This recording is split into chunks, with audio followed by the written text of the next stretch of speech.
I'm not sure how to start this video other than saying, oh, give me a shot at it! Go New York, go New York, go! Go New York, go New York, go! Fuck Boston! Go New York, go New York, I can't hear you! Congratulations! You just won! Yo, what are you saying? Welcome back to ISOJ. What a night, huh? Oh, look, let's be honest. The other game tonight was a bit of a blowout. OKC defend the home court. The only team to do so far in the second round. They win. That's cool. They blew out the Denver Nuggets. There's not much to talk about. It's fine. The main thing I want to talk about today is the New York Knicks, because my God, the Knicks are about to do it. I mean, look, job's not finished. You know the clip. You're up 2-0. What's the story? Are you not happy, or you're only half happy, or? Still to be happy about. You're up 2-0. Job's not finished. Job finished? I don't think so. Job is not done. Look, the only reason I personally like the Knicks is they have a lot of former Suns players. And I'm like, oh, cool. I like Campaign. I like Mikal Bridges. Let's root for the Knicks now that the Suns are out. And so far, God damn, this has been a beautiful series to watch. Mikal Bridges, huge. What a defensive play to end the game. We'll get to it. It's fine. You should probably like the video and subscribe if you're here. That'd be cool. Have a good one. We got to talk about the Celtics, though, because the Celtics were pretty much in the lead this whole game. The Knicks had a horrific first quarter. 13 points in the first, 26% from the field, 12% from three, 2 fast break points, I think in the whole first half, not just the first quarter. And very, very tough to start it. The problem is, yes, the Celtics were ahead. The Celtics had 24 in that first quarter, and you think, okay, that's good. But for a team as good as the Celtics, if you see that your opponent is struggling from the field, quite like the Knicks were, you need to put your foot on the neck. 24 is not enough. An 11-point lead is not enough. You need to go belt to ass, right? That's the only way you can really just see them off now. Yeah, cool. They had a rough start, but you need to capitalize off of that rough start. In that second quarter, Cat really came alive. A lot of the critiques towards Karl Anthony-Towns is the idea of he don't play like a big man, and I'm sure most of it comes from Shaquille O'Neal and Charles Barkley. But this game in particular, he very much played big. He used his size, understood the mismatch on certain Celtics defenders.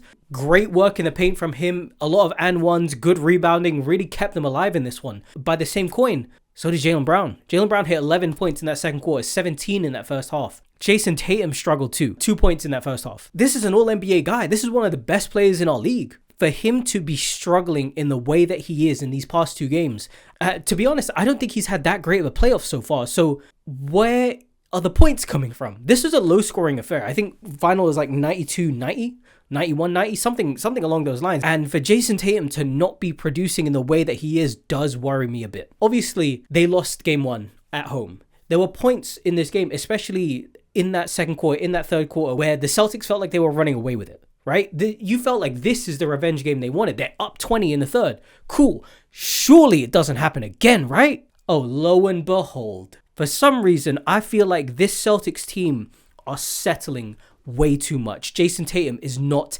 being aggressive enough. I'm going to have to look this stat up real quick, because I don't remember him getting to the free throw line more than, say, 5 times. Yeah, he got to the line twice. Against a team like the Knicks, you have to be able to get to the line a little bit more than twice. This Celtics team in general shot 15 free throws. 15. Donovan Mitchell took 21 yesterday. I mean, well, the day before, but regardless, he took 21 free throws on his own. This Celtics team got to the line 15 times. For comparison, the Knicks, oh, damn, they were calling this game.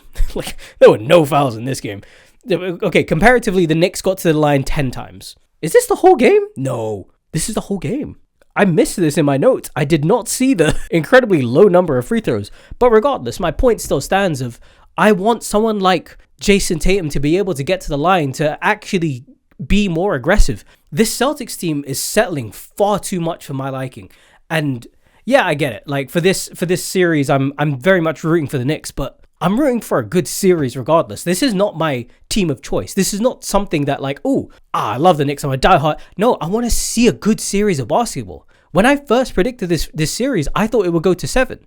I did not think the first 2 games would go to New York. And just a testament to their shooting, right? The Celtics set a record in this game of like the most 3-point misses in a 2-game stretch. The threes were not falling. which is important because this is a jump shooting team, right? But the threes were not falling. They had 15 second chance points, 22 points in the paint. They're getting something from it, but in that second half, the wheels just felt like it fell off a bit. Jaylen Brown, 4 turnovers in the third quarter. He had 3 points. He had more turnovers than points. Jason Tatum, 3 of 7 from the field for 7 points. No free throws. Again, yes, this game had 25 free throws throughout the whole thing. But regardless of that, you need to be able to get to the line. You need to be aggressive. Josh Hart was the engine of this team. The same thing I said about Aaron Nesmith or Benedict Mathurin. Josh Hart is that for this team. And when Josh Hart can get his shots falling, they're in trouble now. 10 points in the third quarter, 2 3-point makes really, really kept them alive throughout this run. In game 1, the third quarter deficit was 75-55 to the Celtics. In game 2, the third quarter deficit was 73-53. The Knicks go on a game-ending run of 55-30 in that first game. 38-17 in this one. The Celtics went 19% from the field, 21% in game 2, 2 of 15 from 3 in game 1, 2 of 11 here in the fourth quarter in game 2. The Knicks are the only team in playoff history to overcome a 20-point deficit in back-to-back games. You know how crazy this is? This is 2 generational collapses for the champions at home. This team, like, we all wrote off the Knicks because the idea was that the Knicks can't beat the elite teams. Like I said, they're 0-12. They have an awful record against elite teams. But here we are, 2-0 up against the Boston Celtics. Both of those games were in the TD Garden.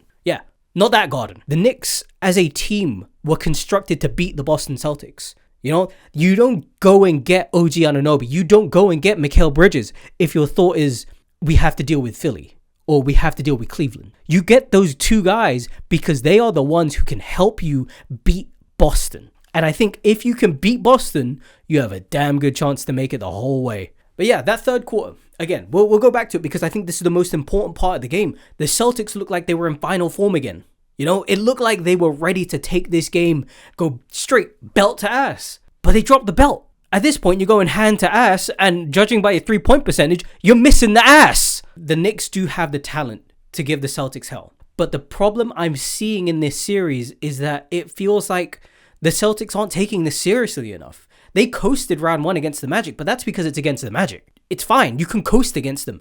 This is where you have to turn it on. This is a team that is designed to beat you. The Knicks are not coasting. Because the Knicks understand the behemoth in front of them, the defending champions. The Knicks are gritty as hell. This is a 91-point game. They won off 91 points. This feels like 2003 all over again. And like, I get it. The Celtics, their core strength is swinging the ball around, finding the mismatch, these big 3-point shots. And yeah, they're a jump shooting team. We all know that. But again, what happens when they're not hitting the jump shots? That's the worrying thing about this to me, is that if you can't hit your jump shots as a jump shooting team, you have to have something else you can rely on. Maybe you can hang your hat on the defensive end. Maybe you can lock down for a lot of possessions in a row and find another avenue on offense. It feels like the only person that was being aggressive and getting to the paint was Jaylen Brown. Another thing I want to add here is Tom Thibodeau's defensive prowess, let's say. Because I think with a team like this, with as many switchable defenders they have, it's great for them. Like, I know that Jalen Brunson is not the be-all and end-all of defense, right? He's not the greatest defender of his team, but he's still good enough to hold his own. There's a play where he gets switched onto Jaylen Brown and holds his own. This is like a 5'11" man, you know? The center of gravity is so low, he can't move. Jaylen Brown can't move Jalen Brunson. It's moments like these where, okay, we don't need to switch, because if we start switching, that's where they find the openings. Hold your own against the man. Mitchell Robinson was proof of that. Even in game 1, had some possessions where he took the Jason Tatum matchup and said, okay, I got to do everything I can to stop this man. And there are points in this game where he kind of does it as well. There is the second to last play for the Celtics where he gets past him completely. But regardless, Mitchell Robinson played great, down to the point that what the Celtics wanted to do, I think it was about 2:30 left in the game. They wanted to make a point to Tom Thibodeau. Basically, if you play this guy, we will send him to the line. So what did Tom Thibodeau do? He kept it in there for one more possession. So just to say, cool. After this one possession, now that we're in the bonus, I'll take him out now. Love it. I love it. I love it. It feels petty. Like if that's what the energy gives me. It's just, oh yeah? Okay. How's that going to work out for you? I want to make a point real quick. OG Anunoby, Mikal Bridges stepped the hell up. Mikal Bridges in that fourth quarter went on his own, 9-0 run, just took over the game. For a guy who was, I think at that point he was 0 of 8. He didn't have a single point in this game. To score all 14 of his in the fourth with no Jalen Brunson, no Karl Anthony-Towns to go on his own run to ignite the Knicks here. Oh, huge. Same with OG Anunoby. There was a play where it's a double screen and they're trying to get Jalen Brunson and Cat involved to try and find the switch. OG Anunoby, there's a lot of people involved in this set, right? OG Anunoby goes over everyone, or not over, under everyone. Everyone's covering on the shooter until OG can find his man again. And he's still saying, cool, if you want this, come get it. That is beautiful. That is the defense that this guy gives you. That is the hustle. That is the work. I don't know what the plan is for the Celtics. But what I can tell you is this. The three-point shot is not falling.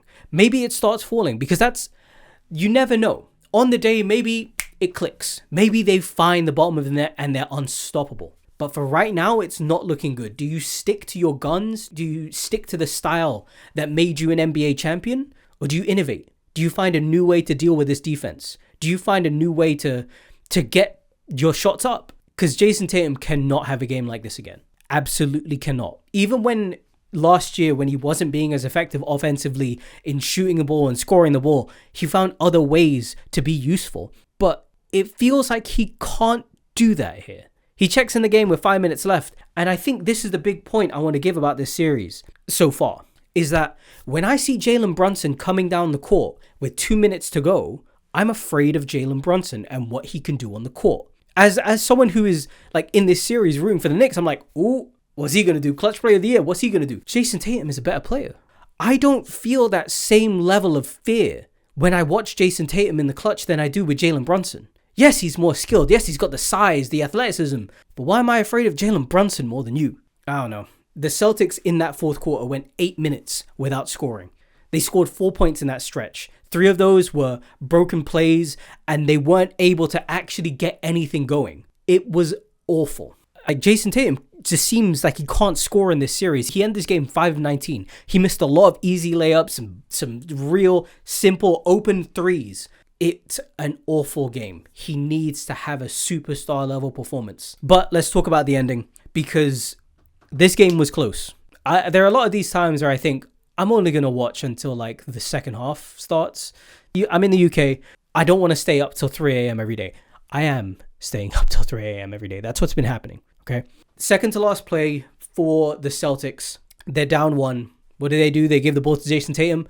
Get a bucket for us. And you know what he does? He cuts through the whole lane. There's a high screen from Al Horford. It catches Mitchell Robinson very early. It feels like he doesn't want to drop because he knows Jason Tatum will still shoot the ball. Jason Tatum takes it. He sees his man. He beats his man. They try to run the same set again. It doesn't work out this time. The screen is not as high. It gives Mitchell Robinson more time to react to it. But then by the time he's there, he's already getting guarded by OG Anunoby, who's giving him fits this whole series. And honestly, it's one thing I don't like about the Knicks. It is the way that they'll cheat off of their defensive assignments, right? Because it can go very wrong. It can go awfully. Like the Pistons game where they eliminated the Pistons, that pass should have gone through. You know, Malik Beasley should have caught that and been able to shoot it. If it goes in, it goes in. But Josh Hart tries to jump the pass and doesn't do it. Mikal Bridges does the exact same thing here. He tries to jump the pass. Who knows? Maybe if Jalen Brown is left open and Jason Tatum sees him there, that's what he was trying to do. He was trying to get the ball to Jalen Brown. I don't know if he would have had enough time, but regardless, if that ball goes through, he gets a shot off, he's wide open. It's a good thing Mikal is long as hell, but Mikal gets the block, stops the game in a very similar way to game 1. So that makes me think this is just a replay. Anyway, like the video if you liked it. If you didn't, hey, happens. But if you liked it that little bit more, a subscription to the channel would be lovely. I'll see you in the next one. Have a good one. Bye-bye now. Oh, wait, hold on. Play the damn song one more time. Oh, give me a shot at it. Go New York, go New York, go. Go New York, go.